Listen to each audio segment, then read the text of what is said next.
ભારત ઉપર ચડી આવે છે. સામુંડરાજ, તમે આપણો સૈનિકોને લઈ ઘોડી સાને જીવતો મારી સામે હાજર કરો. જેવી આજ્ઞા મહારાજ, હમણાં જ હું જાઉં છું.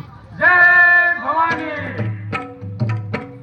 હિન્દુસ્તાની વાતો અમે ઇસ્લામીઓ બનાવી દઈશું. હિન્દુસ્તાનની રાજપૂતોના સુરજા ખંડર કરી નાખશું.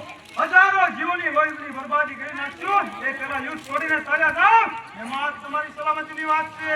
સુલતાન સાહેબ, હિન્દુસ્તાનના રાજપૂતો કઈ ડરપોક નથી. એ તો મંત્ર છે. માટે થઈ જાઓ તૈયાર.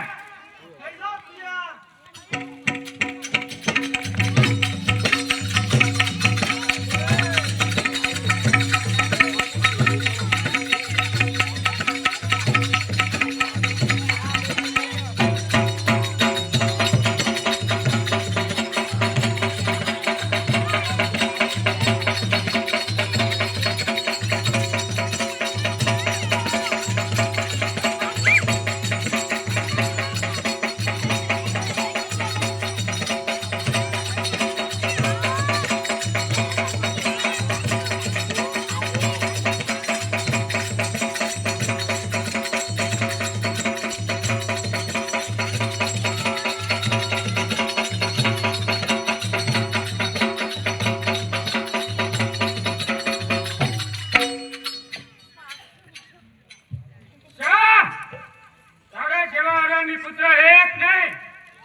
ભાઈ કૈમાસ, ભાઈ આવલે ચાલતા ચાલતા ખૂબ જ સરસ લાગી છે. માટે તું અને કૈમાસભાઈ તમે પાણીથી વેલાસર પાછા આવો ત્યાં સુધી આ હિજરા શાહનું ધ્યાન રાખો.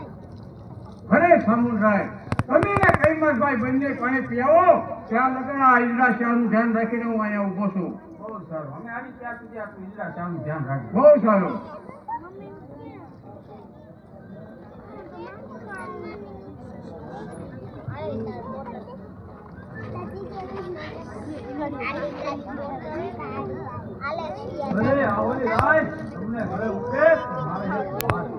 અરે શું વાત કહેવા માંગે છો?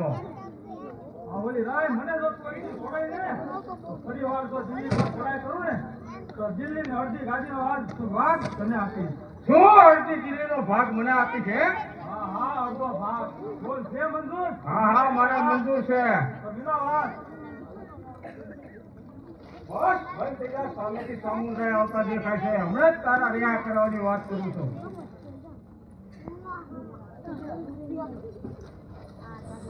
ભાઈ આવલી પાણી પીઓ. હે સામુંડરાય, તમને ગળે ઉતરે તો એક વાત કહેવા માંગુ છું. શું કહેવા માંગે છો? બોલ. આ ભિખારી શાહને મહારાજ પૃથ્વીરાજ પાસે લઈ જશે તો મહારાજ પૃથ્વીરાજ તેને ક્ષમા આપીને છોડી મેકશે. એટલે જ કહું છું કે મહારાજના ખાતર આજથી એને રિહા કરી મેકો ને. તારી વાત બરાબર છે. આપણા મહારાજ પૃથ્વીરાજ ચૌહાણ હૃદયના બહુ શ્રેષ્ઠ છે. માટે જાઓ, તેને દિલ્હીના ના તરફથી ક્ષમા આપી અને છોડી મૂકો અને તેને સોગંદ ખવડાવો.